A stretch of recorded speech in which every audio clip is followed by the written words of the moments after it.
welcome. Thank you so much for coming today. I'm John Senefer. I'm the director of the Hampton Center for Classical and Civic Education. We're an academic unit at the University of Florida designed to help students develop the knowledge, habits of thought, analytical skills, and character to be citizens and leaders in a free society. Today we have speaker Peter Berkowitz to talk about the purpose of liberal education. So let me briefly introduce Mr. Berkowitz. Peter Berkowitz is the Tad and Diane Taub Senior Fellow at the Hoover Institution at Stanford University. From 2019 to 2021, he served as the director of the State Department's Policy Planning Staff, Executive Secretary of the Department's Commission on Unalienable Rights, and Senior Advisor to the Secretary of State. He is a 2017 winner of the Bradley Prize. At Hoover, he's a member of the Military History/Contemporary Conflict Working Group. In addition, he serves as Dean of Studies for the Public Interest Fellowship and teaches for the Tikva Fund in the United States and in Israel.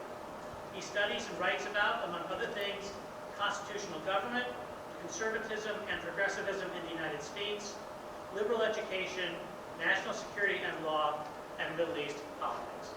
So without further ado, Peter Berkowitz. Thank you.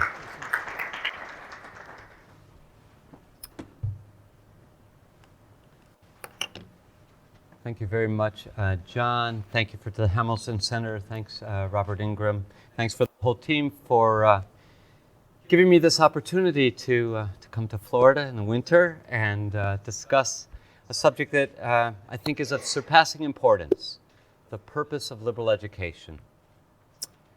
So, what's the purpose of liberal education? Even though the truth is that many students, many faculty, not a few administrators would have a hard time answering the question, it's not hard to give an answer to the question, what is liberal education? First of all, liberal education differs from vocational training, professional school, graduate school. For all those, the purpose is to prepare you for a job. In contrast, the purpose of liberal education is to cultivate young men and women fit for freedom, to equip students with knowledge and qualities of mind and character that enable them to enjoy the blessings of and shoulder the responsibilities of freedom. To form individuals capable of functioning well in a free society by supporting themselves and their families, participating in public discussion, voting, serving on juries, and, yes, where necessary, defending the nation, fighting in defense of the nation. So that's the purpose of liberal education. Of course, if explaining the purpose of liberal education were that easy, we could adjourn right here and head straight away for drinks and dinner. In fact, liberal education today is enmeshed in controversy. Bitter controversy, fateful controversy, controversy over free speech, controversy over due process, particularly regarding accusations of sexual misconduct, controversy over the structure and content of the curriculum, controversy over the social and political role of the university. It's these large and urgent issues that I'm going to discuss today in the short time available to us. How large, how important, how urgent are these issues? Well, about 2.5 millennia ago, Aristotle wisely observed in his Politics that the greatest of factors with a view to preserving the regime, but the one most neglected, was education relative to the regime. The greatest of factors was education, said Aristotle. He also writes, earlier in the Politics, that the city, the polis, the fundamental political unit, being a multitude that is composed of different groups of people, different types of people, the city being a multitude must be made one and common through education. Education preserves the regime, and education does not make us absolutely uniform, but helps us share the things that are necessary to share in order to maintain our civic life. In other words, regimes don't maintain themselves. They depend on citizens who share an understanding of the principles on which the regimes are based, citizens who share an appreciation of the nation's history. That includes triumphs and tragedies. It includes iniquities and accomplishments. And citizens who share a capacity to cooperate to maintain the political institutions. This all means that to those who care about politics and the well-being of the nation, there's hardly a subject of greater significance than education. All right, America and education. Here's an underappreciated connection, I think, contemporary connection between education and politics in the United States. Excuse me. And that's the phenomenon of polarization. Even in America today, hyperpolarization. It seems to me that the polarization of American politics is exacerbated by the monoculture of American higher education. A paradox there. Polarization being exacerbated by monoculture in education. How is that? Well, and I don't wish to make particular comments about the University of Florida here in Gainesville because I hardly know it, but I will generalize about higher education in America. And higher education in America, I think it's fair to say that there tends to be an orthodoxy on campus.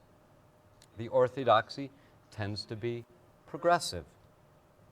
One especially sees this in social sciences and humanities.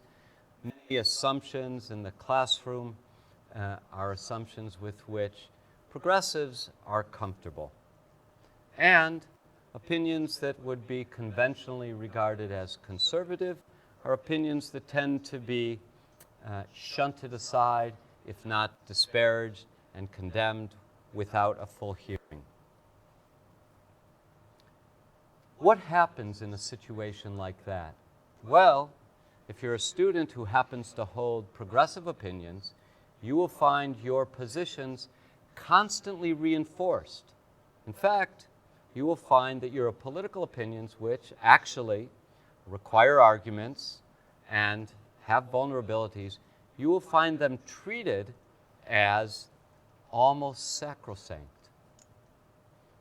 That has a tendency to produce a certain smugness and righteousness. What if you come to campus with conservative opinions and you find your opinions routinely disparaged, treated as unworthy of serious discussion, not deserving of representation in the curriculum or classes? Well, quite understandably, that tends to produce a certain anger and resentment. Smugness and self-righteousness on the one hand, anger and resentment on the other. Now, you students of comparative politics, can you think of a nation in which one political party is accused of being smug and self-righteous, and the other political party is accused of being angry and resentful? Two sets of vices, by the way. This is not a defense of either party. Can you imagine any such country? Well, you don't have to imagine it, and you don't have to be a student of comparative politics, because you live in such a country. You live in such a country, and it seems to me it's no surprise, given the contribution that higher education is making to encouraging one set of students to be smug and self-righteous and causing another set of students to be angry and resentful. One way in which higher education, it seems to me, has immense political significance. Now,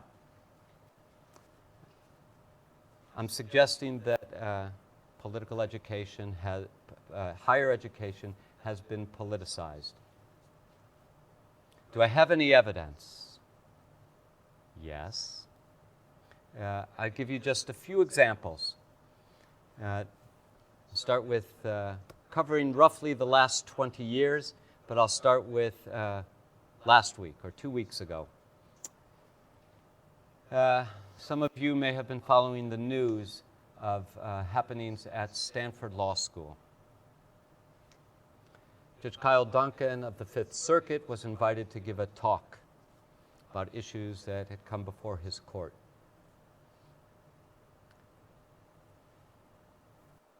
Well before he got to the law school, he heard students shouting and jeering, protesting his arrival.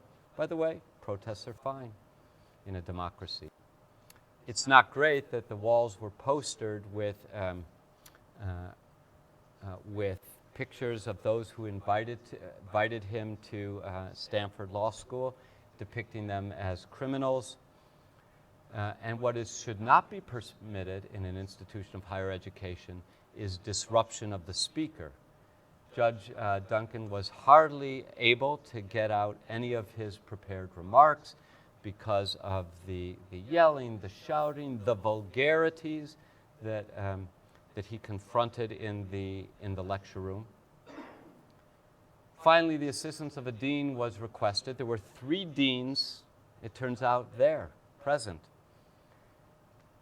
The dean who took to the lectern, instead of asking the students to be quiet, asking them to honor Stanford University's own rules, regulations, instead gave a prepared speech of, I believe, 6 minutes, effectively denouncing Judge Sullivan, while she said that she upholds the rules at Stanford University and Stanford Law School. His very presence was causing her to reconsider the wisdom of inviting such types, that is, a federal judge with whose views she disagreed. But you say, okay, that's one incident. Some of you will remember, although some of you are young and will not remember, an incident from 2015. For many people, this incident marks the transformation of higher education, the descent of higher education. I'm thinking of the great Halloween costume controversy at Yale the fall of 2015. Any students here heard of that controversy? You've heard of it. Okay. So I will remind you. In the fall of 2015, some Yale students, undergraduates, were concerned that some of their classmates would wear to Halloween parties not merely inappropriate costumes, but offensive, insulting costumes, costumes that committed cultural appropriation, costumes that invalidated the humanity of others at the Halloween event. So in one of the houses at Yale, the associate, back in those days, 2015, her title was called Master, meaning, by the way, an expert in a subject, not an owner of other human beings. That's another controversy from Yale.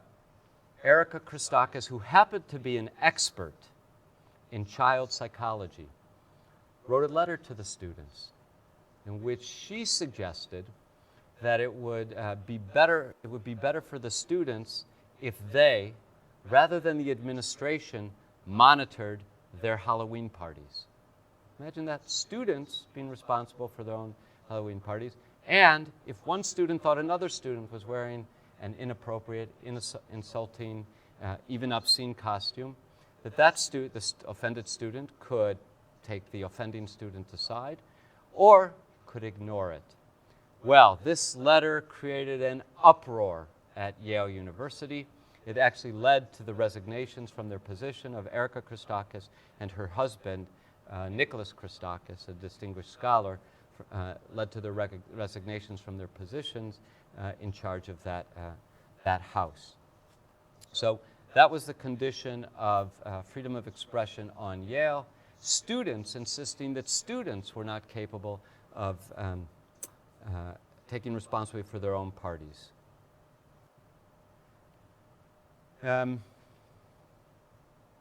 in 2006, members of Duke University's nationally ranked lacrosse team held a party. They invited a stripper to their party. There were about 40 guys there, as athletes sometimes do. Eventually, this stripper, though on drugs, reported to the police that she had been raped. A terrible crime.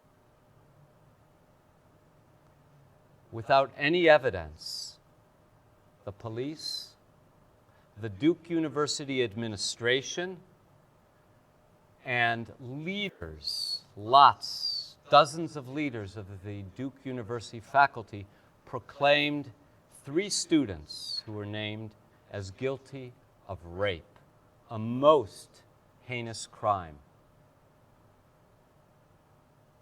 Their names were dragged through the press. Their guilt was presumed. It took a year, but eventually the Attorney General of North Carolina, Professor Stiniford, an expert in criminal law, will confirm how unusual this is. The Attorney General of North Carolina gave a speech in which he announced that those students were not guilty, had not committed the crime. He didn't just drop charges. The district attorney who brought the charges was eventually disbarred. I'm not aware of any penalties suffered by all the members of the faculty and all the members of the administration, including the president of the university, who jumped the gun and presumed the guilt, contrary to the principles of due process that are one of the pillars of liberal democracy in America. One more example. It's from 2005, almost now 20 years ago. Very telling, especially those who think that the problems we're facing in the universities are something new. At the time, Larry Summers was president of Harvard University. Larry Summers had also served as Secretary of Treasury in the Clinton administration. An extraordinarily accomplished man.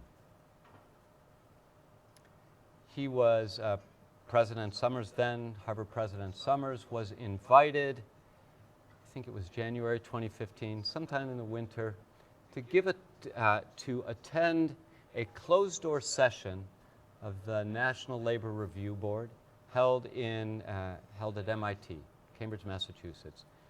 The subject of the talk, the subject of the working group, subject of the session was women's representation in the hard sciences, or the failure for women to be represented well in these disciplines. This, by the way, this was almost 20 years ago. This was in contrast to the significant strides that have been made by women in virtually every other part of the university, in the humanities, in the social sciences, in the law schools, in the medical schools, in business schools. Women were represented already on the faculties around their proportion in the population, but not in the sciences for some reason. And Larry Summers, the president of Harvard, a distinguished economist, a former Secretary of Treasury, was asked to help this group think about why this was and what could be done to improve women's representation in the sciences. So Summers, serious intellectual, analyzed the situation. And he offered 3 hypotheses. By the way, he rejected the first 2. The second one is the one that caused all the trouble. The first hypothesis to explain why women were still underrepresented in the sciences was that unlike their colleagues in the humanities and social sciences and law and medicine and business, natural scientists are particularly chauvinistic, particularly misanthropic, particularly hostile to women.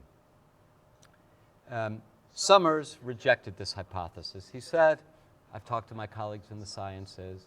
Their attitudes, like my colleagues throughout the university, is let's do what we can to ensure opportunities for women. Then he offered a second hypothesis. Before I rehearse it, I want to emphasize that Summers rejected this hypothesis. He said, here's a second hypothesis. We know from the social science and from the anthropology that there's a different kind of distribution of traits between males of the species and females of the species among mammals. What does this mean? It's a kind of bell curve for the distribution of traits. There tend to be more women in the middle for the distribution of traits and more men at the extremes. Well, Summers said what this means is that when it comes to the high theoretical intelligence that's necessary to excel in physics or chemistry or biology or mathematics, there are going to be fewer women at the tail end of the spectrum. For every 4 men, there'll be 1 woman. Now, of course, that means that for every 1 female moron, there are 4 or 5 male morons. That's what a bell curve means. But Summers rejected this as the explanation. He said, look, we're talking about a relatively small number of such positions in the country. In a country of 330 million people, there are plenty of women with a high theoretical intelligence. So he offered a third hypothesis. And by the way, he offered this hypothesis. He happened at the time to be the father of 6 daughters. 6. He'd gotten divorced, and his second wife also had been divorced, so they each had 3 daughters. This is the father of 6 daughters speaking. He said, I think the explanation for the underrepresentation of women in the sciences is the structure of education, graduate education, the hard sciences. He says, look, if you want to be a lawyer, doctor, business executive, or a professor in humanities or social sciences, you can complete your formal education by your late 20s, and you could be tenured in your early 30s. But if you're in the sciences, well, it's not uncommon to work in a lab after graduation. And then after you've worked for a couple of years in a lab after graduation to get your PhD, that can take 5 or 6 years. And then do a postdoc. And then get your position as assistant professor, so that in the natural sciences, as opposed to, say, business, it might take you routinely until your late 30s, even 40, to have job security, which could interfere with a talented and rational woman's desire to both work and have a family, and a man's too, by the way. Okay, that was his explanation, but for even raising the second hypothesis, he was denounced. That is to say, somebody who was there, turned out to be a professor of all things biology, ran to the Boston Globe, announced that Larry Summers believes that women are unfit to practice science. He had said the opposite. The conclusion of the story, unfortunately, is that Summers was persuaded that he had indeed spoken wrongly. He apologized profusely on multiple occasions. This only fed the beast, and eventually he was forced to resign that year. But our story about universities goes way back. It didn't start 2 weeks ago at Stanford.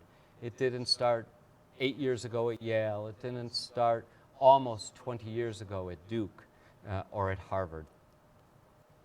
In 1951, a young man by the name of William F. Buckley published a book called God and Man at Yale. A striking book, not, by the way, a wholehearted defense of liberal education, but the young Buckley took it upon himself to write a book based on course syllabi. Even the very talented William F. Buckley could not turn such a book into a scintillating read, analysis of syllabi. But he had an aim. What was his aim? His aim was to show, and he makes a strong case, that already in Buckley wasn't thinking already, I'm saying already in 1951, the Yale curriculum demonstrated that it had an agenda. The way Buckley characterized it was that its agenda in the social sciences was collectivism. We might say progressivism today. He was writing at the height of the Cold War. And the humanities curriculum also had an agenda, atheism. Not, by the way, by this he didn't mean introducing students to the ideas of collectivism and atheism. That's what we do in the university. We introduce students to ideas. No, his argument was that the curriculum was designed to lead students to the conclusion that collectivism was the truth of social and political life, and atheism was the truth about religious life, spiritual life. It was 1951.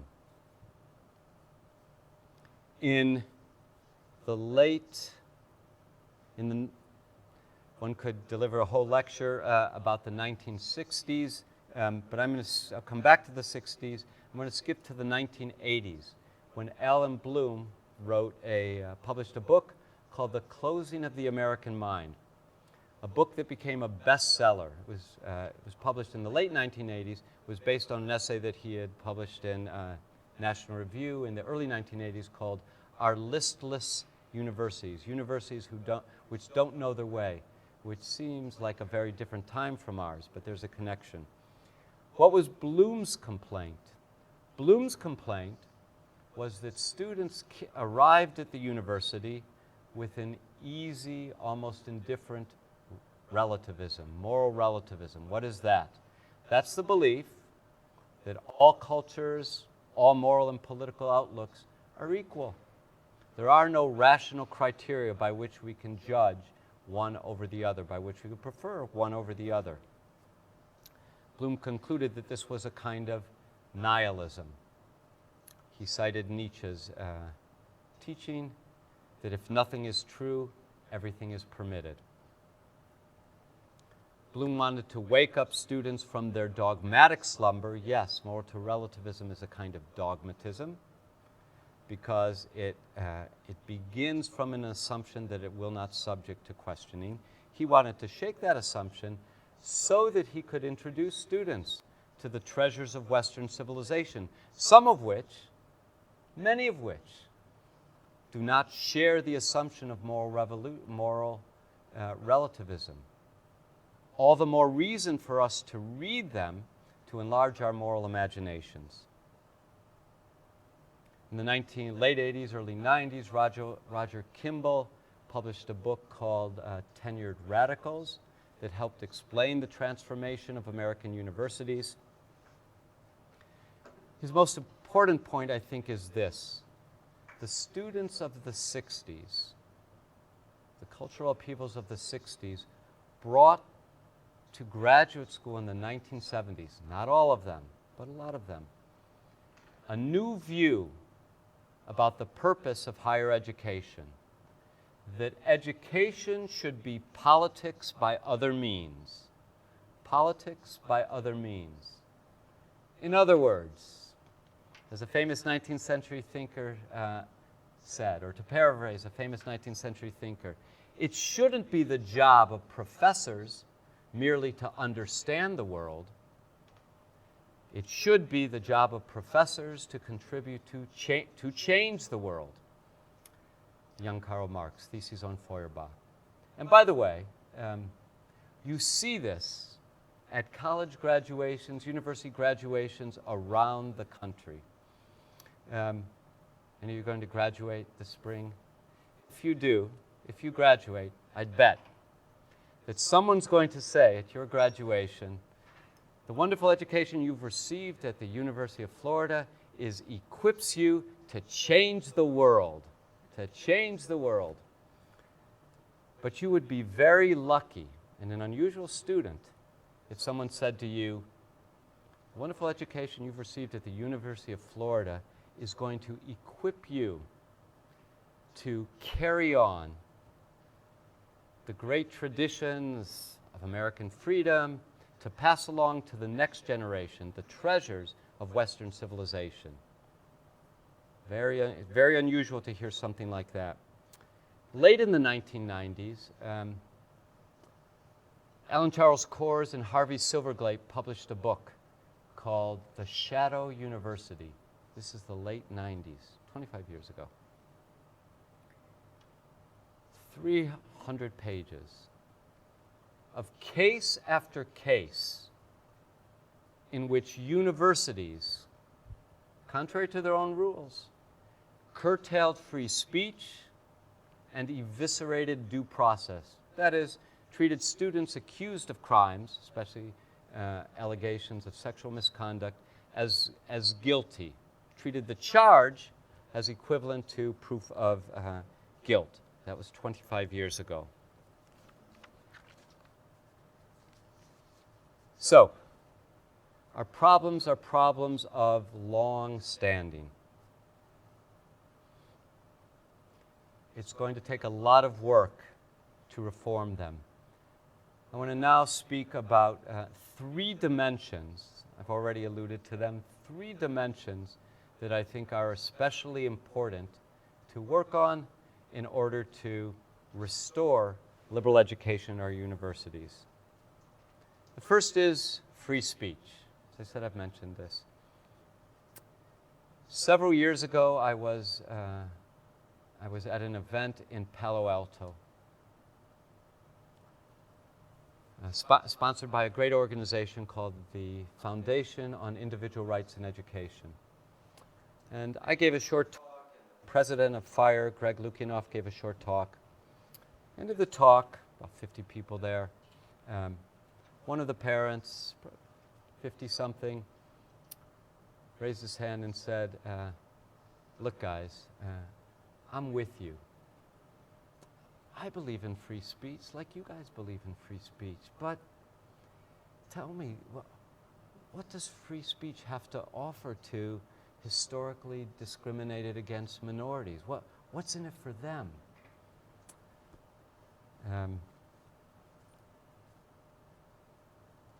I felt terrible that anybody could ask such a question. What's in it for historically discriminated against minorities is what's in it for everybody who attends a university. Freedom of speech is a twofold freedom. It is, yes, the freedom to express your opinion. Everybody, regardless of race, sex, gender, ethnicity, whatever, should have that freedom. Some people are shy, some people are diffident, some people haven't developed the habits of speaking in public. Well, what's in it for them? There is a second component of freedom of speech that's often neglected. John Stuart Mill didn't neglect it, but it's often neglected today. Well, all of free speech is, when it's not neglected, disparaged. The second component of freedom of speech is the right to hear a diversity of opinions. That should be a right of students on campus as well. That's why it's so terrible when a speech is disrupted on campus, like the speech of Judge Duncan at Stanford. Judge Duncan's going to be okay. He's going to go back to his job at the Fifth Circuit. He'll have other speaking gigs. He's going to be fine. But what about the students at Stanford Law School who wanted to hear how a federal judge does his work, how he thinks through his cases? They were deprived. Now, I can't help but mentioning here Mill's elaboration of this point.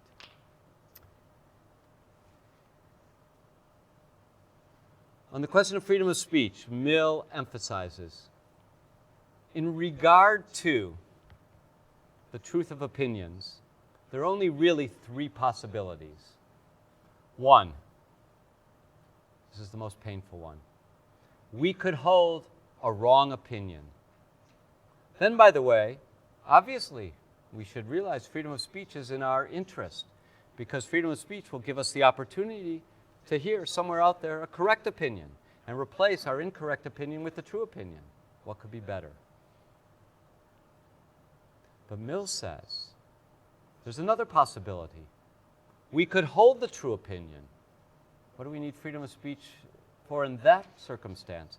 Why waste our time with the false opinion, which on top of it might be a wicked opinion too, or even a hateful opinion, when we've got the true opinion? Mill's got two replies. One, you're not infallible. How does Mill know you're not infallible? He doesn't know you. Well, Mill says, if you're a human being, you're not infallible. So he knows you in that respect.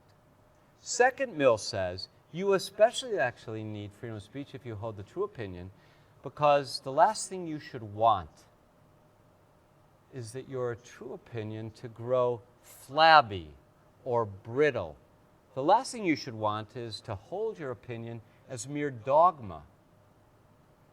Mill says that it's in the clash of opinions that your own opinion, when it's the truer opinion, becomes stronger, more flexible, more vital and alive. But Mill very importantly emphasizes, neither of these is the typical case.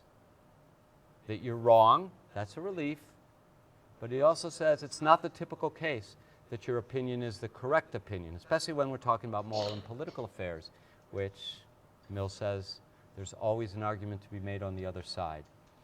The typical case, says Mill, is that your opinion, our opinions, contain elements of truth and elements of falsehood, and that the other person's opinions contain elements of truth and elements of falsehood. And conversation becomes an essential means for sifting through opinions, through challenge, through putting questions, through listening, discovering what's wrong-headed or weak, what needs to be replaced in our opinions and in our opponents, that part of their opinions that's true and illuminating and is missing from ours. So that's Mill, freedom of speech. He summarizes his view this way. He who knows only his own side of the argument knows little of that. She too. She who knows only her own side of the argument knows little of that. Due process. For more than 2 decades, there have been controversies on campus about how universities should handle allegations, especially allegations of sexual misconduct.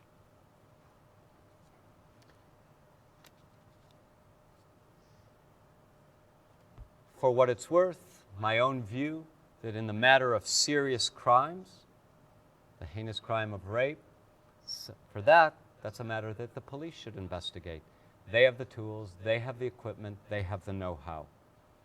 In any case, many universities throughout the country have set up systems in which one person operates as investigator, prosecutor, judge, and jury. And an effective presumption of guilt hovers over the accusation. All of that presupposes, once again, something like infallibility, which Mill reminded us is not something human beings possess. Second point.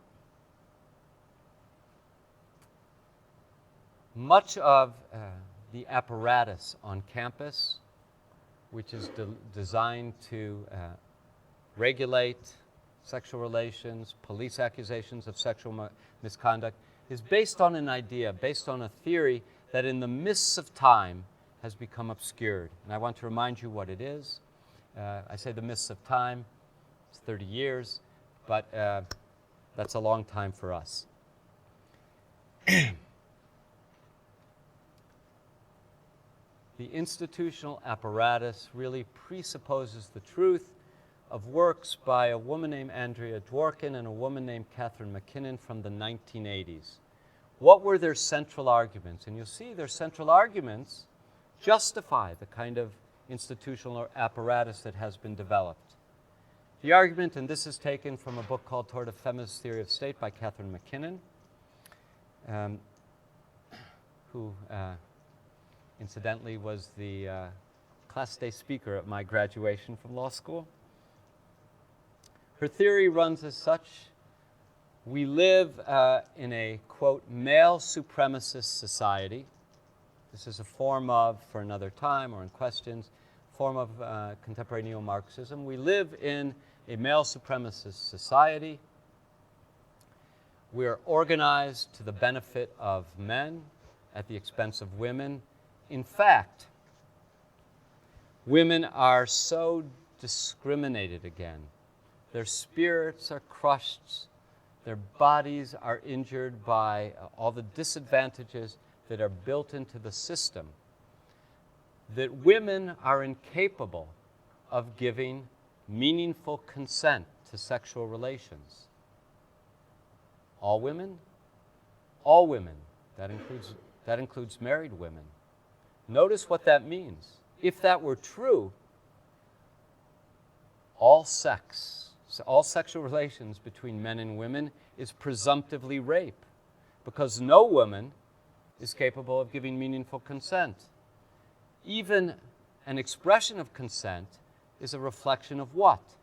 False consciousness. I mentioned neo-Marxism. If you believe all that, then what do you need with your investigators and prosecutors and judges and juries? If there's an admission of sex having taken place, guilt follows.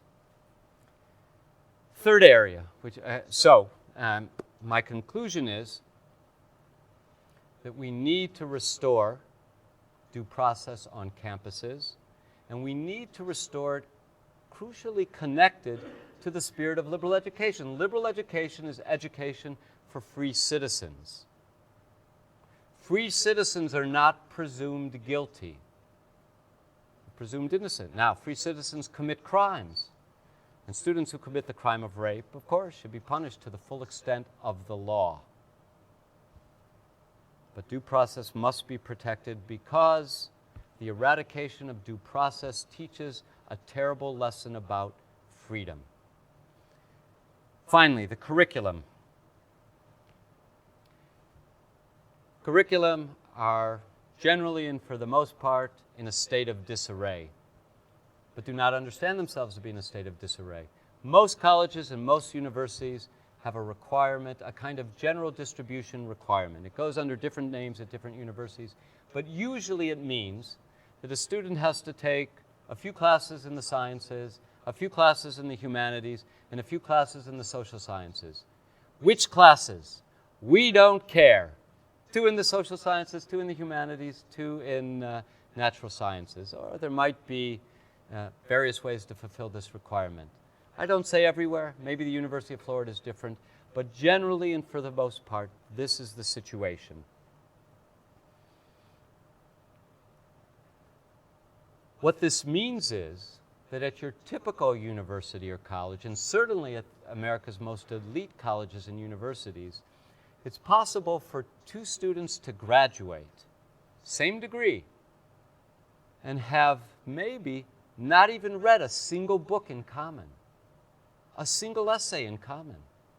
And yet, they all have a degree from that university. Now, this still can't happen in medical school.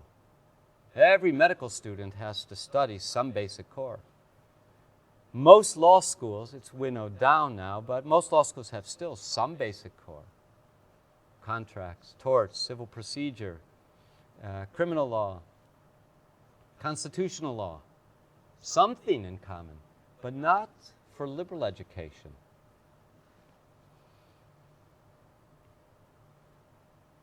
What does that teach students? Well, I should ask you all what it teaches you, you students. But it seems to me it teaches you a couple of things at least.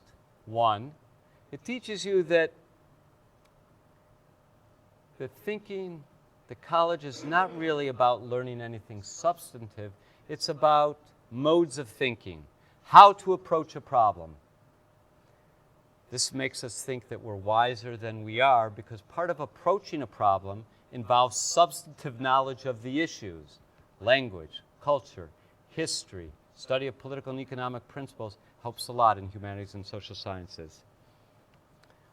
But a related point, it teaches you, without ever saying it, that there's nothing in particular an educated person really need know. Is that possible? It's not possible in law. It's not possible in business. It's not possible in medicine. It's not possible in physics or chemistry or biology. By the way, it's not possible in baseball. It's not possible in ballet. It's not possible in the arts. There's always some basic knowledge you must possess. Could it be that liberal education is the one form of education where there's no basic knowledge? Of course, the answer, no, it's not possible. At the heart of liberal what then lies at the heart of liberal education? I'll come to that in a moment, because I want to address one more area. It's in controversy. And that's the social role of the university. Many people think that it's incumbent upon the university, through the president, through the provost, through the various deans, through faculty groups, to take stands on the burning issues of the day. Isn't it socially and politically irresponsible for a great university like this one to stand back neutrally in the face of convulsions rocking the country? Who better? What better institution than a university, a seat of learning and thought? Well, according to a series of seminal reports, several seminal reports over the last 50 years or so, the Calvin Report of 1967, University of Chicago law professor, the Woodward Report of 1974, Woodward was a historian at Yale, the Chicago Principles, a lead drafter of which was Jeff Stone, a professor of law at the University of Chicago from 2015.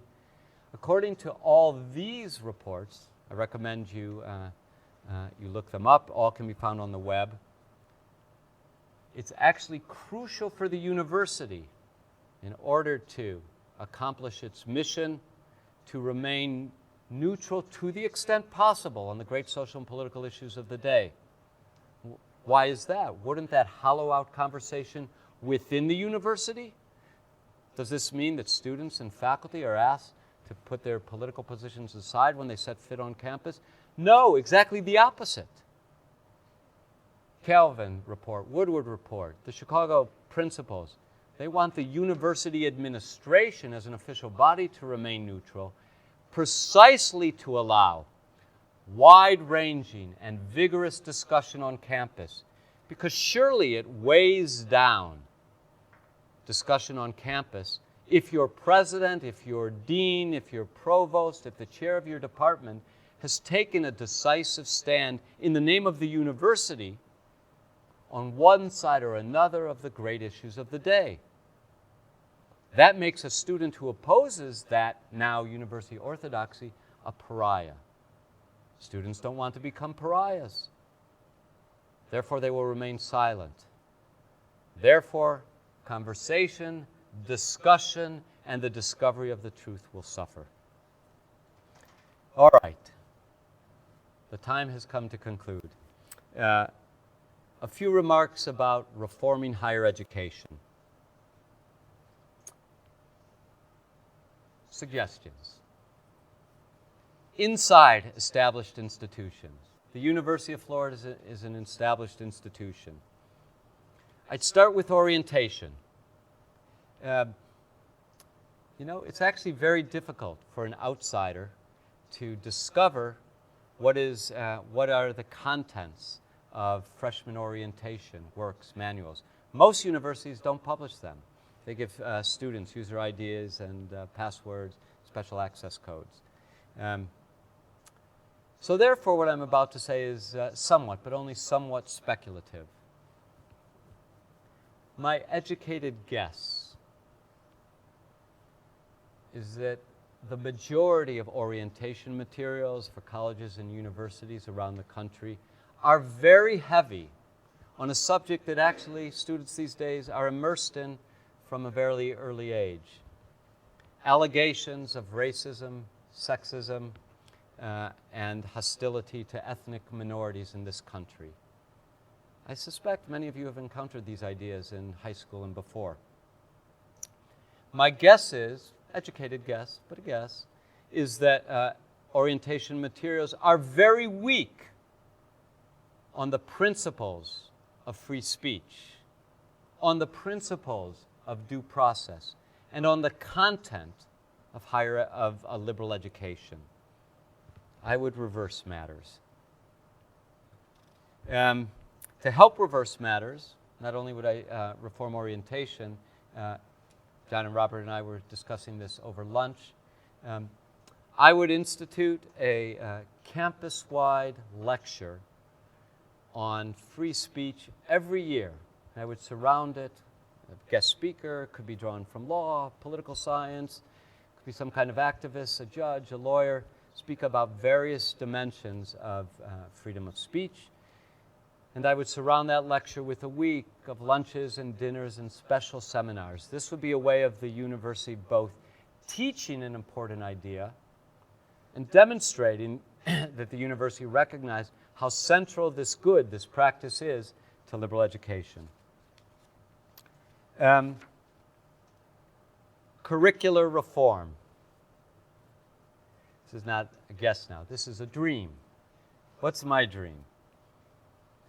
Well, for liberal education, it seems to me, if liberal education is, as I've suggested, about cultivating young men and women fit for freedom, the first thing at the level of higher education, of course you need basic literacy, but you've got that already. You're here at the University of Florida.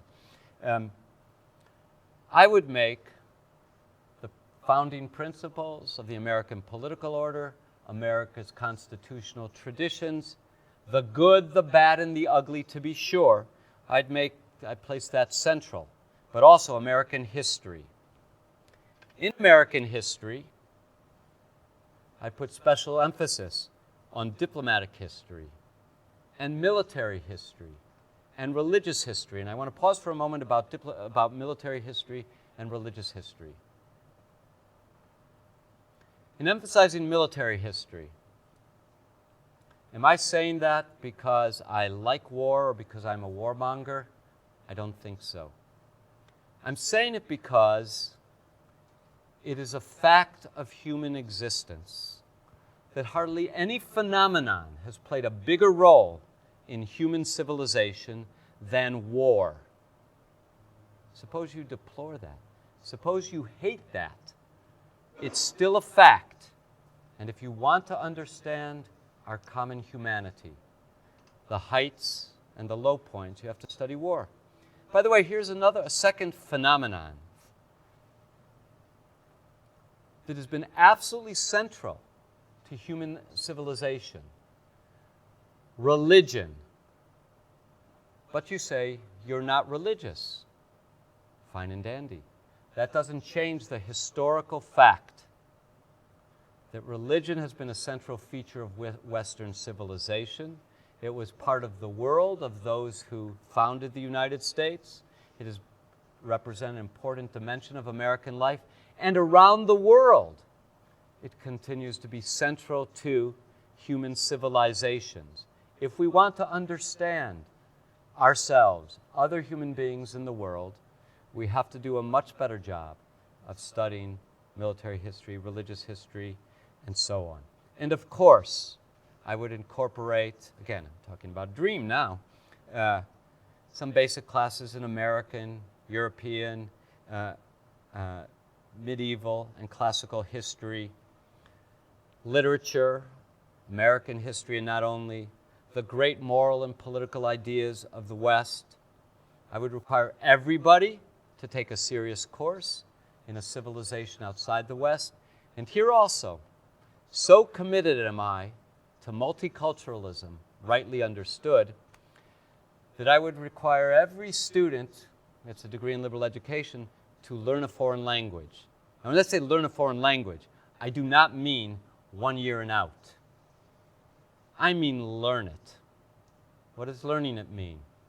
All you have to do for this foreign language is conduct a 30 to 40 minute conversation in that language with someone who's fluent in it, or read and translate in 30 minutes 2 op-eds without the use of a dictionary.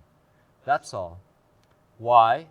Because I'm convinced by Wittgenstein, by John Stuart Mill, and many others, that To learn a language is to begin to learn another civilization. And because I think it's so important for us to learn another civilization, I really want students to understand what's involved. I'll be brief here. I'm in favor of a variety of experiments, alternative colleges and universities. I should have mentioned here, within established institutions, I'm very excited about the Hamilton Center building within universities, bastions, havens for liberal education. I'm in favor of new educational undertakings outside universities. There's a bevy of programs now in Washington, D.C. associated with various think tanks, summer programs, which introduce students to great moral, political, religious, strategic ideas that they will not encounter in colleges.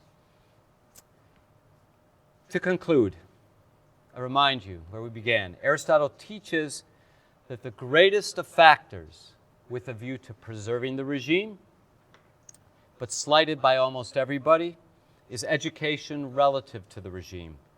In a liberal democracy, a democracy that protects rights, a democracy that assumes the natural freedom and equality of everybody, even when we don't live up to it, it nevertheless assumes it. In such a liberal democracy, that means an education that cultivates students capable of enjoying the blessings and shouldering the responsibilities of freedom. Because we have largely forgotten the meaning of liberal education, and because much of higher education actually works to undermine it, there's hardly an issue more vital to the nation than reforming higher education. This all makes it a particular privilege for me to participate in the work of the University of Florida's Hamilton Center. It seems to me that the center's mission serves Florida and the nation. The mission, that is, to recover the ideas of liberal education and make available to UF students a course of learning that, again, prepares them for the blessings and responsibilities of freedom. And by the way, in fulfilling its mission, it seems to me the Hamilton Center can serve as a model of liberal education to colleges and universities around the country. Thank you very much for your attention.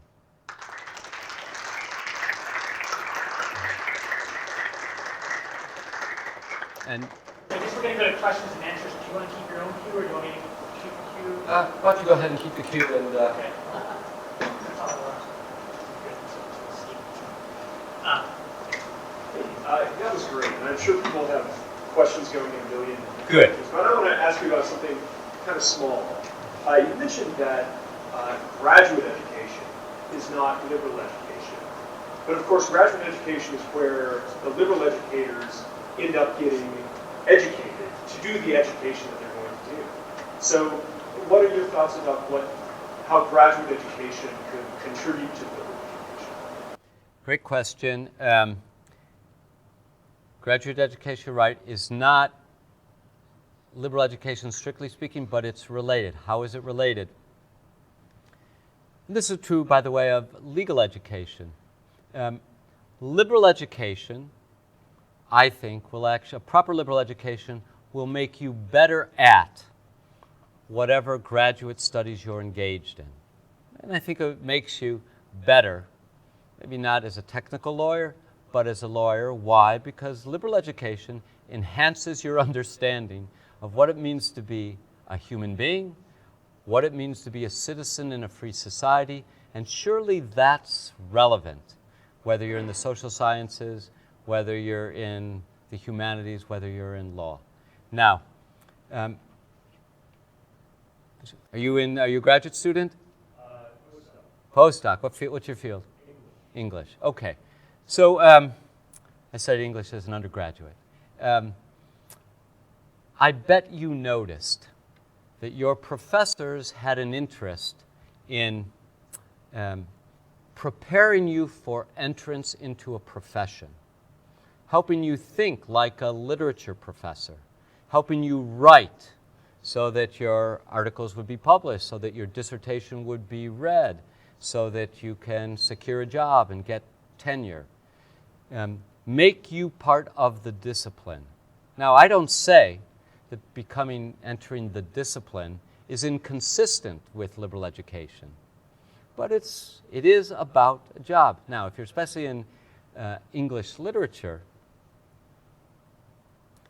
at least in the old days, even as you acquire the skills and tools of writing like a scholar, presenting things like a scholar, you still have this wonderful opportunity to continue your liberal education by reading great works of literature, novels, short stories, plays, poetry, and more, enhancing your understanding, what it means to be a citizen, what it means to be a human being. But that is sometimes in tension with what you need to do to secure a job. And by the way, I don't disparage that. It's honorable for us to support ourselves. Some of us have the opportunity to support ourselves within the university world, but we do make some sacrifices if we, however much we loved our liberal education. That's all I mean. Now, you raise another point that I should address. It's not just in English literature. Universities seems these days, they're open to teaching almost any subject under the sun. Well, that's not true. They do exclude some politically charged subjects. But here's a subject, interestingly, that is not obviously politically charged, but is almost never taught at universities. It happens to be the subject of this lecture, liberal education. University of Florida is a vast university. For all I know, there is a course here on what is liberal education. But I can tell you that at many colleges and universities, you can go 4 years without such a course ever being taught. Since professors of English literature really will wear two hats. You will be a scholar, but you will probably be teaching undergraduates. I think the universities also need to educate the students better in what liberal education means. One final thought here. This, in a way, maybe this reflects the problem you're pointing. I've been talking around it. I see this, by the way, not only in the humanities and social sciences, but also in law schools. Professors get the idea that not just in graduate school, but at the undergraduate level, their job is to turn their students into little professors. Now, it's one thing to impose incentives and instruct graduate students so they can enter a discipline. But I don't think the job of a professor of English literature in an undergraduate class is to form young scholars. I think the job is to present great works of literature. And yes, of course, where appropriate, theory. Introduce students, open their minds, encourage discussion, liberal education.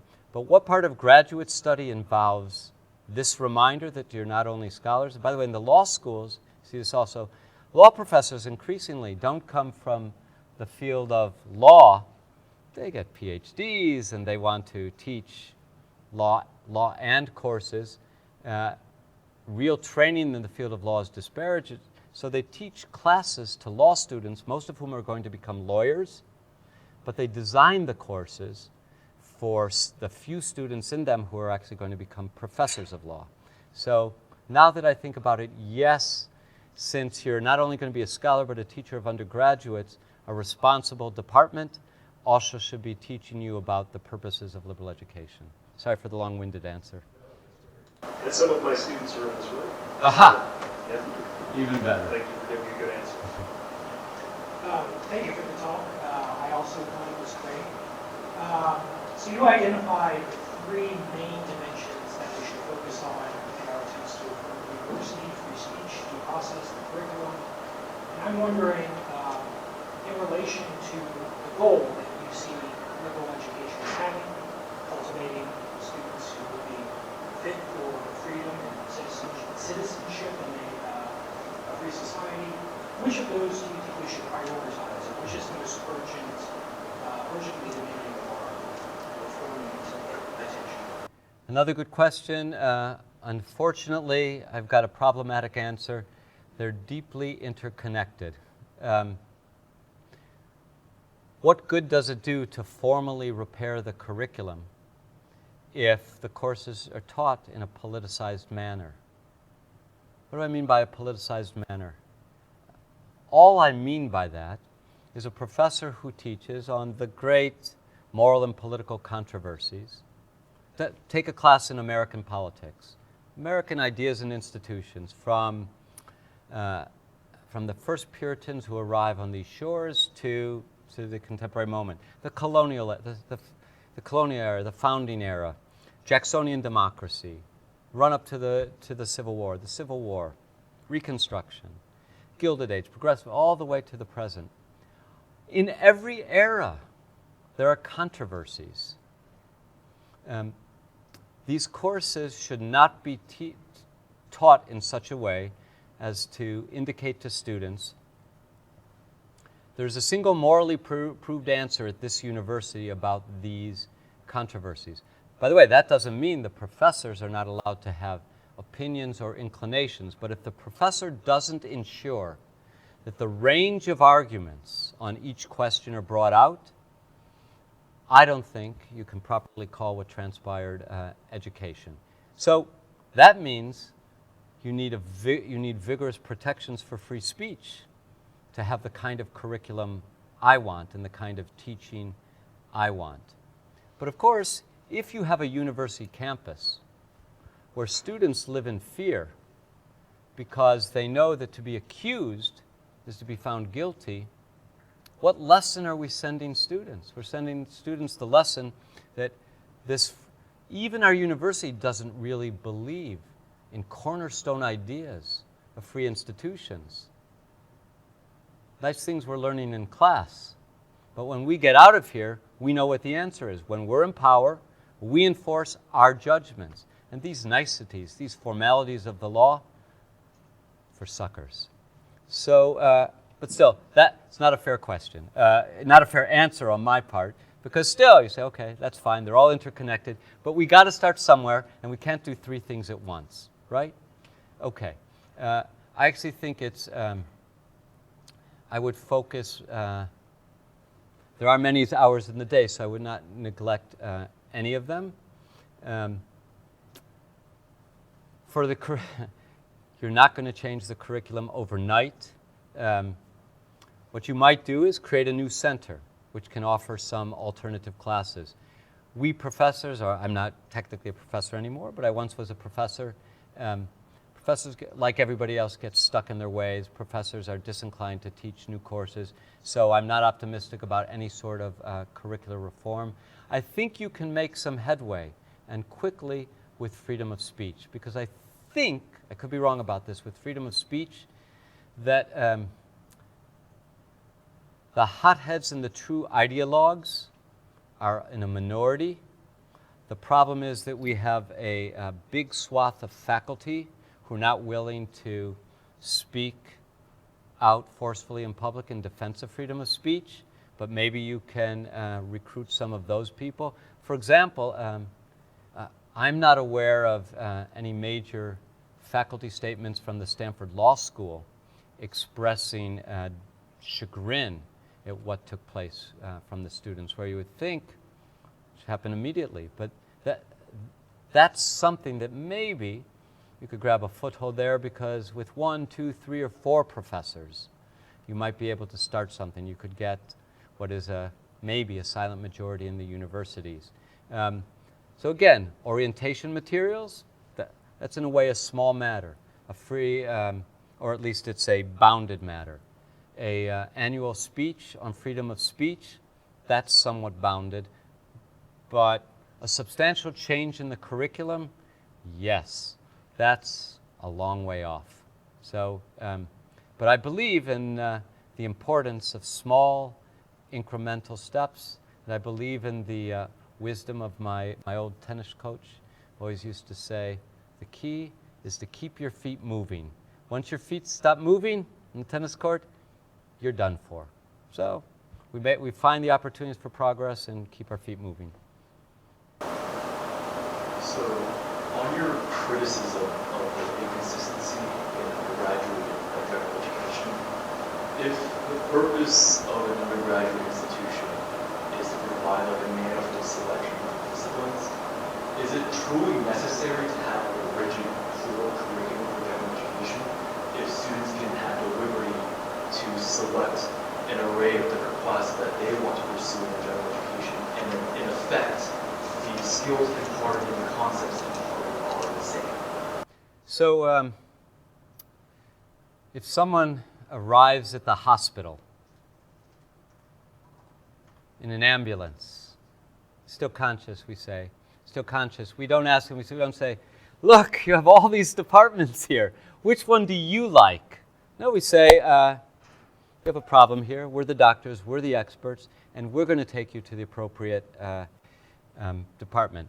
I do not mean to suggest that colleges are institutions that cure students of maladies, but I am suggesting that that it's probably a bad idea to leave all choice in the hands of students.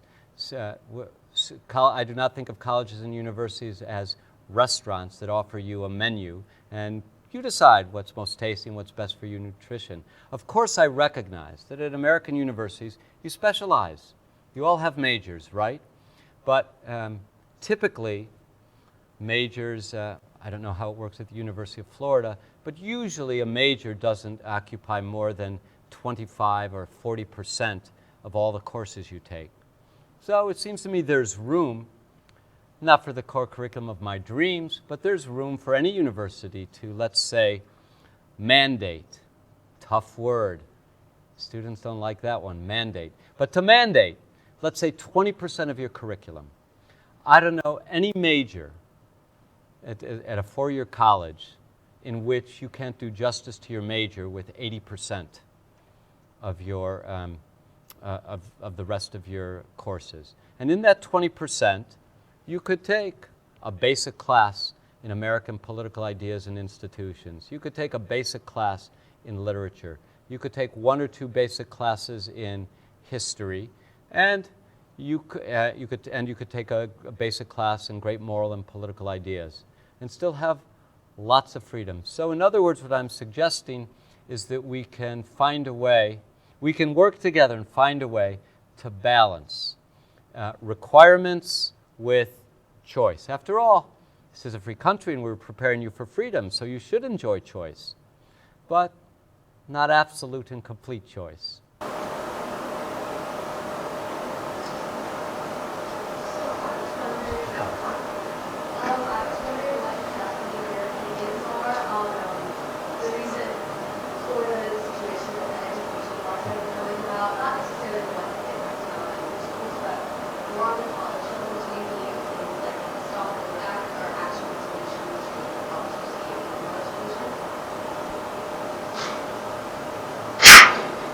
I could say that I'm from out of state, and so what do I know about the Stop Woke Act and HB 999? But it wouldn't be true. So I will address your question. I think Governor DeSantis has done more than any governor I can think of since at least the era of Ronald Reagan to institute salutary reforms in higher education. I also worry that the Stop Woke Act and HB 999 go too far. Where do they go too far? The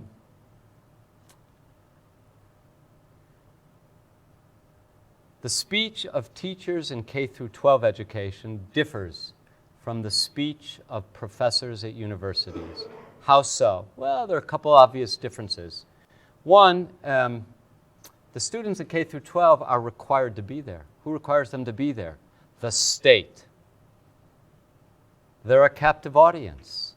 They don't get to choose their teachers. They don't have choice. A little bit of choice maybe in high school, but it's highly constrained, and so it's reasonable, and this is the general legal view throughout the nation, that the speech of K through 12 teachers is essentially government speech. And so the government can direct the shape of the curriculum, what gets taught, what doesn't get taught. I myself would be very careful with banning, even on the level of K through 12 education, but it's a different kind of speech for the reasons that I mentioned.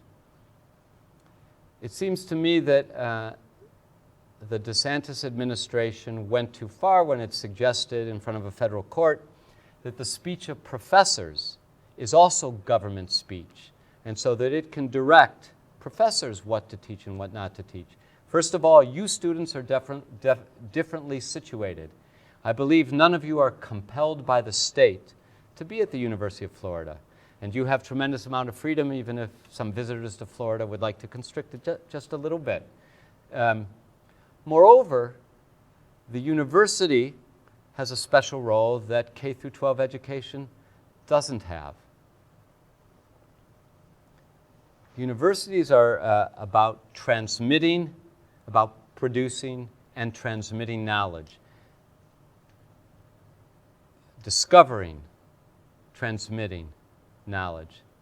That requires a vigorous protection of freedom of speech in a way that K through 12 doesn't. Now, don't misunderstand. I'm opposed to indoctrination wherever it takes place in a free society. Opposed to indoctrination. But I see a larger role for the state taking stands. For example, I don't see any problem in the state mandating age-appropriate levels for discussions of family life and sexuality. No problem there. No problem with the state prohibiting the, well, maybe a little more cautious there. I can see the justification for the state directing, let's say, elementary school teachers that critical race theory should not be part of the curriculum. This seems to me does not infringe anybody's freedom of speech. But that's not in the first place because I agree or disagree with critical race theory. It's because I don't regard that as appropriate for third graders until they've learned some of the basics about American political history. They should learn that before they learn what should be a very controversial theory.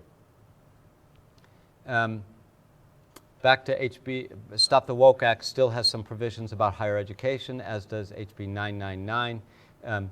I think it is a mistake to disallow the teaching of critical race theory in universities, but we have to understand where this comes from. This is, I think, where it comes from in the DeSantis administration.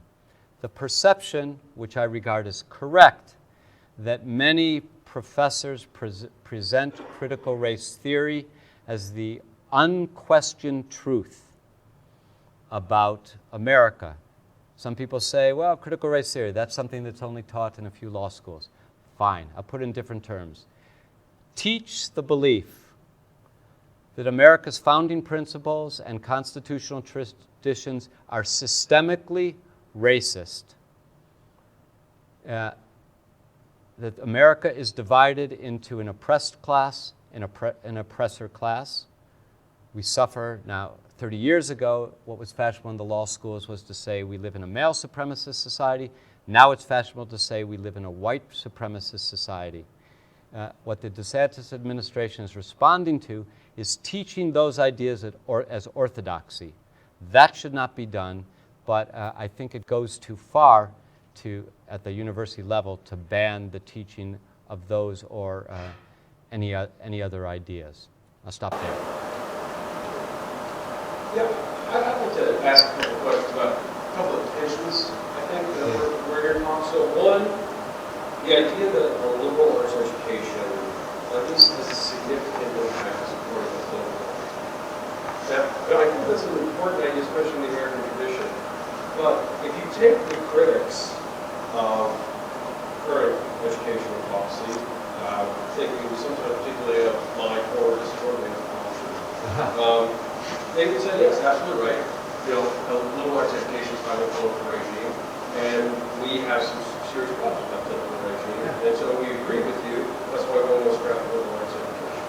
Yeah. So, and then tying into the political regime also connotes a certain kind of contingency in liberal arts education itself, and maybe education in general. Right? So a feudal system should have its own education system. Yes. A Marxist system should have its own education system. Yes. And I think that often the defense of liberal arts education is rooted in universal human values that liberal arts education itself is supporting. So I just want to know what are your thoughts on that tension about, one, if the value of American liberal arts education is based on the American political regime, what really is wrong with the people who are opposing it, who are therefore saying essentially we're opposing the American political regime? And is education then, does it become more than simply, Rousseauian books or rule of will? Yeah. Or rule of strong? And then the second, if I can, there's also a tension, I think, because along the similar lines of free speech, right? Because education inherently prevents a certain Prevents what? prevents a certain freedom of speech because it's structuring the educational space, right? And so you present things as syllabus, and you exclude other things from the syllabus. And some things you may not even allow to be taught in the classroom.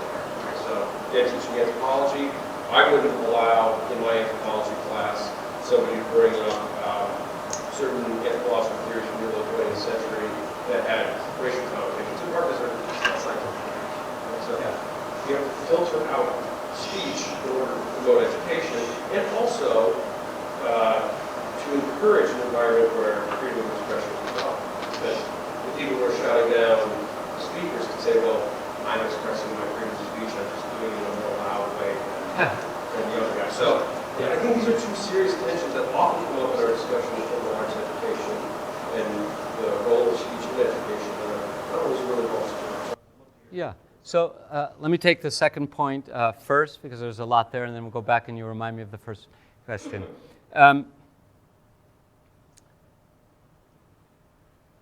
Yes, freedom of speech is not absolute. No serious person thinks it's absolute. Under the law, even though, of course, the First Amendment says Congress shall make no law, Congress makes laws. We have limits for free speech. Second, yes, of course, professors have a professional responsibility. In this respect, they're like medical doctors to say, these are matters belong to the field of anthropology, or this particular course on anthropology. These matters don't belong. So in that sense, for any speech to take place, there need to be some background rules, you're an anthropologist, or organizing these matters. So those are limits of free speech, I suppose, but I would say they're disciplining matters that make a free speech world at all possible. We need to immediately understand that without some of these limits or disciplines, no speech is all is possible. And I don't know if it's still true, but because free speech is gotten a bad name in the last several decades. But when I was growing up, my father would quiet us at dinner, and we would impertinently say, yes, but we have a right to free speech. No, you don't, not here at this table.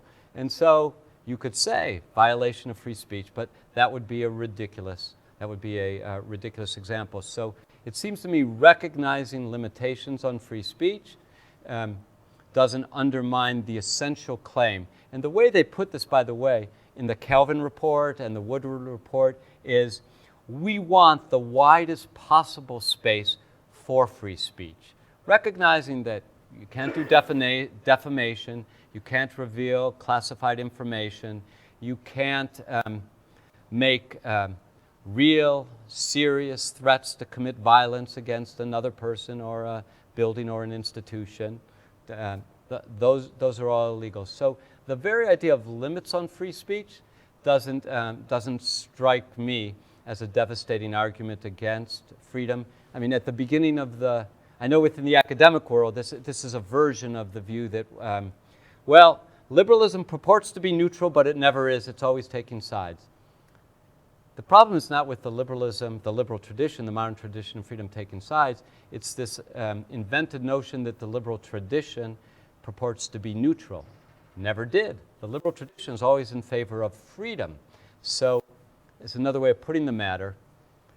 The defense of freedom of speech, it seems to me, always has to justify a limit on free speech in the name of free speech. We can't go around revealing classified information that I agreed not to reveal. Why? Because it threatens political society in the United States, and when political society collapses, what good is freedom of speech? Your first point, yes, you're absolutely right about this paradox. I think it's a very interesting point. Having railed against politicizing liberal education, haven't I gone back and just said liberal education has a political purpose? I've said it, but I don't believe I've contradicted myself. Why? One, I believe that, the University of Florida, as a public institution, is supported by the state. It's supported by state taxpayers. Your support seems to me not automatic. The taxpayers must be supporting it. The taxpayers, through their elected representatives, must believe that they derive some benefit from the University of Florida, from students going to the University of Florida. And by the way, private institutions are also supported by the federal government. Harvard's supported by the federal government. I don't know the precise numbers, but I wouldn't be surprised if they receive in the neighborhood of $500 million a year in federal research money, which comes with strings attached. And the students receive federal loans. And the city of Cambridge gives them property tax breaks. And they're treated like a not-for-profit organization, so their endowment is treated differently for tax purposes. So the federal government must have, and the state government of Massachusetts must have a reason. It seems to me it's perfectly legitimate for these institutions to defend universities for particular reasons. What do I regard as the best reason? Well, of course, we need scientists, we need engineers, we need lawyers and doctors and business executives. And I also believe we need young men and women who are well acquainted with the principles of freedom, the principles of our regime. Now, here's the fundamental difference, though, between my understanding of the political purposes of the university and the other groups that you mentioned. What follows from my understanding of the political purposes of the university is that the classroom should not be politicized. What follows from their understanding of the principles of the university is that the university should engage in indoctrination, teach the truth, the one undisputed truth. That's a big difference. But I accept that at the end of the day, I am posing one political division, one political option, a university aligned with the principles on which the nation is based, against another option. As you pointed out, as you yourself, the example you gave was, those who want a university opposed to the principles on which the nation is based. Here would be a bigger contradiction. American taxpayers supporting a university designed to teach contempt for the principles on which the nation is based. That would be I think, a fairly novel situation. But I accept this challenge, that what the debate comes down to is what your stance is toward a country based on the notion that human beings are by nature free and equal, and that it's the job of government to secure the rights of free and equal human beings. Absolutely, that's the ultimate question, and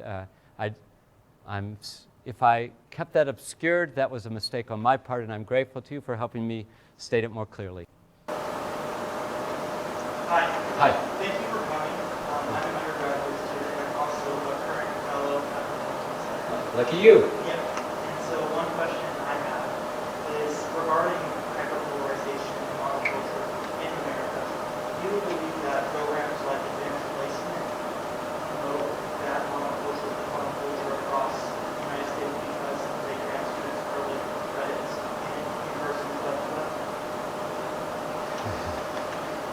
What a great question. In general, I don't think the advanced placement program causes polarization.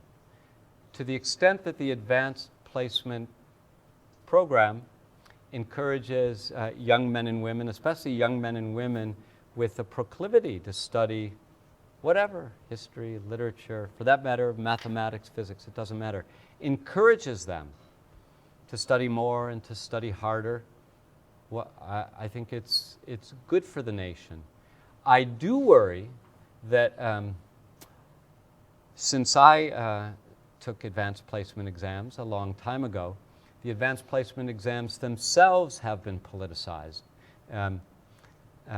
And for evidence for this, I'm glad to anyone who's interested, I'm glad to supply links to my own writings and those of others on this subject. And I worry that to the extent that U.S. history, European history, the new exam that became controversial in Florida, African American studies that Governor DeSantis effectively initially vetoed. And by the way, the AP people decided, the College Board made changes to it. To the extent that they encourage young men and women to acquire a one-sided view of American history, that does intensify polarization, yes, but not the general idea of encouraging young men and women to study harder earlier. That's good. So, I mean, most of your points, I think 20 years ago I was with you, right? So, 20 years ago, I think most students who came to the university had the idea of coming to the university to not only... Sorry, speak up. 20 years ago, I think most students who come to university, actually most universities in America, came with the idea of expanding their knowledge. And definitely you have points like with regards to their orientation example. When I went to the UF orientation, I didn't find much material for UF. There was a simple, at the end of the orientation, student could comment. My little brother goes to Duke University on the other hand, and they had, about attached to the end of their orientation material, I think, like a 5-page manifesto. The thing is that, though, 20 years ago, students would have read through the entire orientation material. But I was with my brother at Duke. All the material was in the trash at the end of the day as students went to the Panera Bread to get dinner at the end. And I realized, I think the real underlying issue with free speech and free speech is definitely a manifestation of it. Like the loss of free speech. For example, what happened with, say, Judge Donovan. But I think at the end of the day, it's indifference in student population with regards to literal education. I know I had a friend who doesn't go to for obvious reasons clear, but all U students have to take a gen ed, Quest Life course, and a reading course. And for his Quest Life course, two of the optional readings was Edmund Burke, who was I'm pretty sure noted English conservative, and Karl Marx, which is the general, Yeah, and he could not care less about either one of them. Yeah. In fact, I don't think he read a single letter written by either Burke or Marx. I think he's hard-noted his entire way in the task force. And there's a reason, he's not a good, but I feel... Hang on. You said there's a reason for this. What's the reason? No. What's the reason for the indifference? Okay, that's for me. I have a hypothesis. First, I do want to let you know that way back 20 years ago, there was plenty of indifference on campus. Indifference has been a problem from time immemorial. Have no fear. The question is, today, maybe it's had different sources. What's the source today? I'll make a strong statement for a change.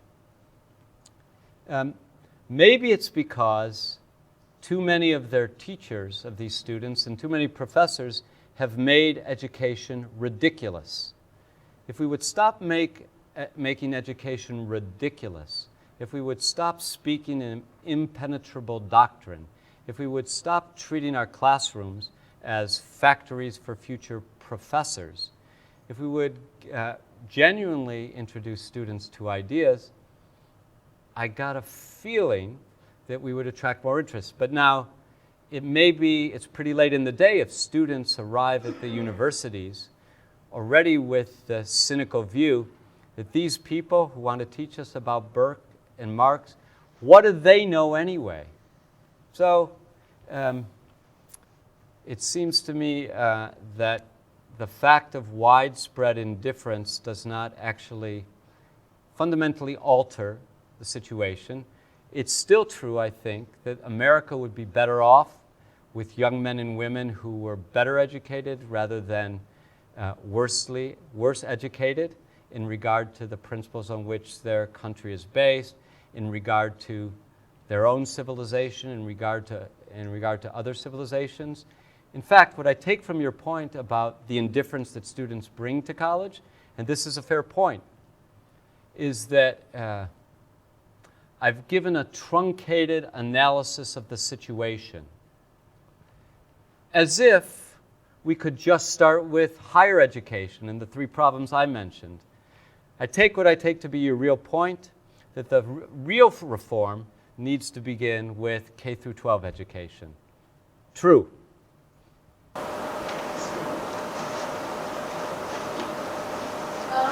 One interesting thing about the University of Florida is the majority of the students are mechanical engineering. They don't fall under the developmental arts. However, I would say if someone has the capability to achieve a major like that, they also have the responsibility to understand their country and learn about their civilization. However, do you think it is the duty of the university to also teach liberal education to a completely disconnected major? And how do you think someone with that major who goes into an industry that either, depending on your view, is connected to politics or is not, is that the responsibility to also concepts of liberal arts? Yes, on this question, I stand with you. Look, there may be something about mechanical engineering that I don't understand. There's a lot about mechanical engineering that I don't understand, I acknowledge. But I would be surprised to learn that you cannot learn what you need to get a University of Florida degree with what amounts to 80% of your time at University of Florida. And so because these mechanical engineering students are not only mechanical engineering students, they're also human beings and citizens in their careers, in their lives. I think they would benefit from a better understanding of the principles on which their nation is based. Let me give you one example here. I'm reminded of a conversation I had with a friend of mine, this must have been a decade ago, who was at the time, maybe chief research scientist at, what's the name of the big Silicon Valley firm? Genotech? Doesn't matter. It's a big biopharmaceutical research firm. He took several years off from his position at Stanford Medical School. Physicist, biophysicist by trade. Not a particularly political guy. Very smart, but not particularly political. And he was telling me that he was appalled by the talented 20-somethings and 30-somethings. He would have been in his late 40s, early 50s at the time. Appalled by their ignorance of American politics and economics. And that ignorance contributed to a lack of gratitude. What do you mean, lack of gratitude? I said to him. I asked him. And he explained, he said, they have no sense of the sacrifices that were made. They have no idea of the work that has gone into creating a nation in which they can get in their cars, drive on highways are crowded, okay, and broken too, but never mind. Get in their nice cars, drive on bumpy highways, arrive at this beautiful company, Highway 101, stinks, never mind, and work at a profession they greatly enjoy, make good salaries, be treated to all the latest progressive comforts, as if all of this came out of nowhere, and that they don't owe anything to the society that has made this form of life possible. So what applies to those biologists seems to me should apply to mechanical engineers as well. Now, having said all that, it seems to me that it's a free country. There should be, if someone wants to grow up to be just a mechanical engineer, I have no objection to those people choosing it. I certainly don't want to force liberal education at the level of university on all young people. I should put it this way: I regard liberal education as a capstone. Nothing I've said should suggest that to be a good human being and a good American citizen, everybody has to take courses in and study the writings of Plato and Aristotle, Thomas Aquinas and Maimonides, Hobbes and Locke, Marx and Nietzsche, and so on. I think it's such education is good for a citizen, especially good for leaders. But if you're going to be part of the 4-year program, I think, yes, a mechanical engineer can benefit, and it would not be unreasonable of a university to make some kind of minimum basic requirement as a way not only of enriching the students' souls, but as saying, we do believe there is a content to being an educated citizen, and even mechanical engineers who graduate from the University of Florida should know something about American political ideas and institutions and the treasures of Western civilization. Hi. Pleasure. So, as a mechanical engineer, I should have asked you. I agree with you. Good. And I'm thankful that the department is doing a little bit different, but all of us know when events like this happen so that I know about it and be here. Fantastic. I guess my question is sort of separate from that, which was addressed a few other students' questions as well, which is we're in this place where we need to sort of advocate for liberal education and the preservation of the university as a sort of bastion for that, where the university is supported by the state and the state has influence over it. So changes that may be made at the administrative level have to receive support from the state, which obviously is political. And then also in our sort of hyper-polarized society now, it's my experience that more students coming into the university are less morally relativistic than they may have been in the past. Sort of have some burden views. So, from my perspective as a student who's trying to educate myself and sort of introduce myself into this realm, like, what would you suggest as sort of the starting point for me to carry this on? To possibly go towards my peers who I see as polarized in some way, or to go towards the administration and try to make systematic change, which also faces sort of the same. Yes, actually, if I were in your position, the first thing that I would do is make an appointment with Professor Stiniford and Ingram to talk about the Hamilton Center. I'm saying that not only because they're my hosts, but because they're putting together such a program, and because a student asking the administrators to make fundamental changes is not likely to produce fundamental changes in the student's lifetime. And with your peers, maybe you can change one peer at a time. By the way, I think it would be terrific if you sought out administrators, and terrific to the extent that you can, consistent with your obligations as mechanical engineering. I understand it's a challenging major.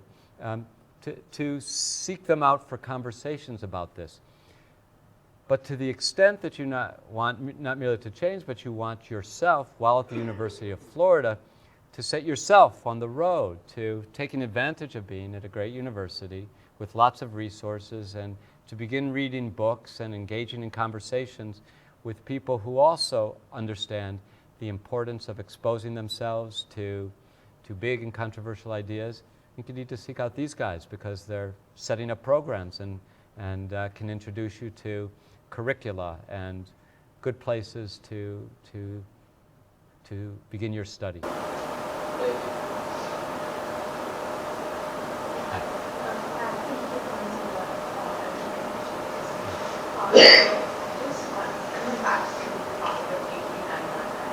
Because I think it's a very pressing issue. Yes. Not just in the state of Florida, but eventually the whole country, where I think a lot of states will take inspiration from Florida to design their curriculum and where the state will pursue this.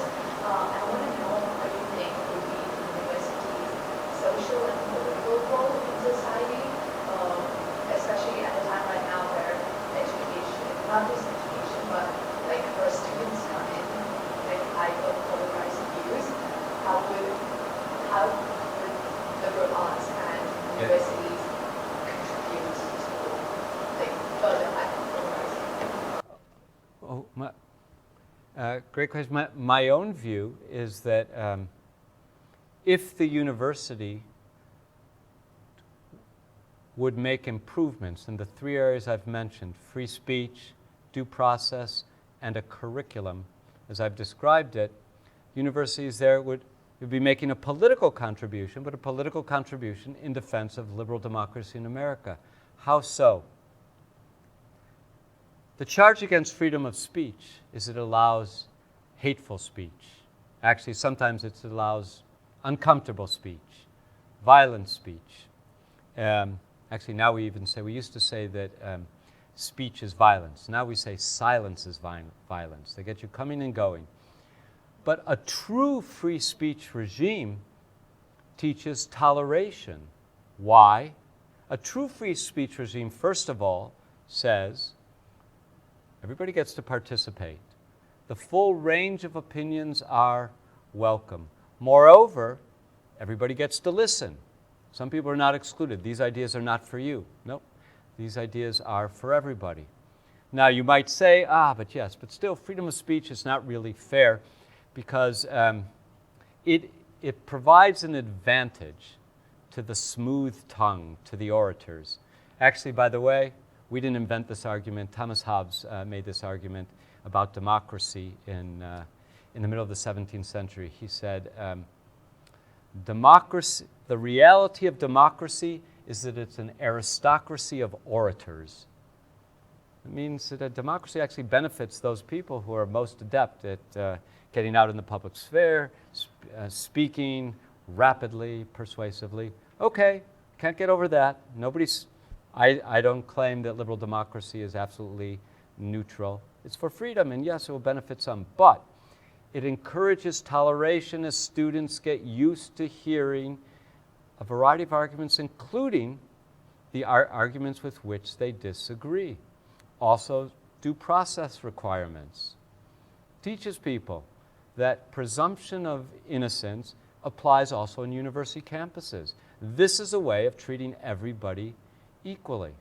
And a curriculum, I think, that genuinely introduces American political ideas and institutions, generally introduces you to the modern novel, genuinely introduces you to Shakespeare, and Shakespeare and Plato and Aristotle, and genuinely at some point introduces you to the great religions of the West, and at some point introduces you to other civilizations.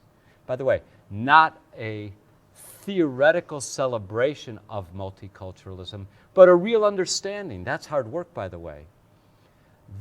This liberal education would be anti-polarization because it would constantly be teaching toleration, constantly be teaching you the limits of your own opinion, constantly giving you an opportunity to learn something new about the world, thereby expanding your moral imagination and making you more understanding of other human beings.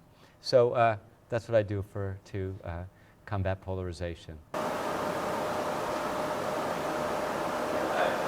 wonder if you could maybe comment on the extent to which your own liberal education and graduate study prepared you for public service, and what were both the limitations of that training and I think the strengths of that training, especially since you were at a high level of the State Department, polarizing time, polarizing administration, how you navigate tension.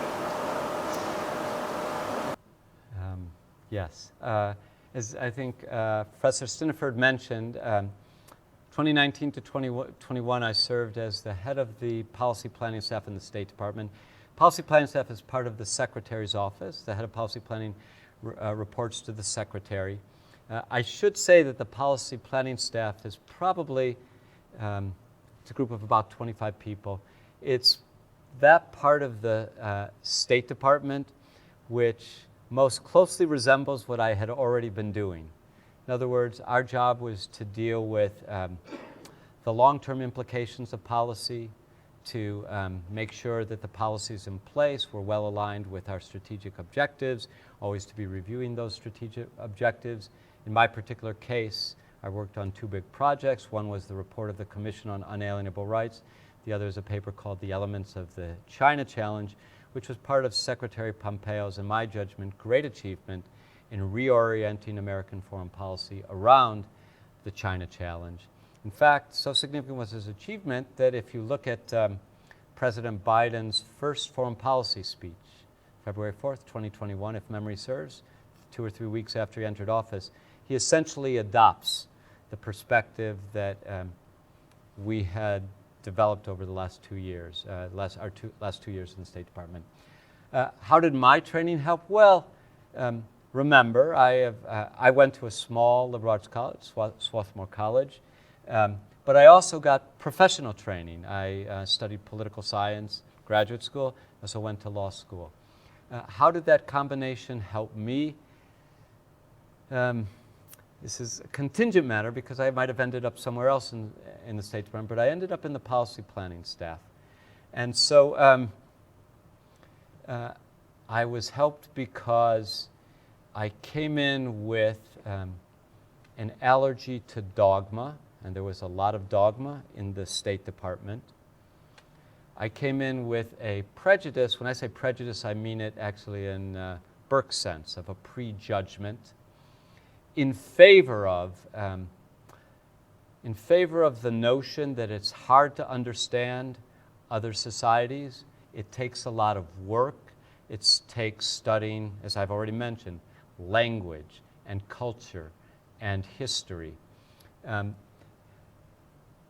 And this affected the two projects which I was heavily involved in. One was a rethinking of the American tradition of rights.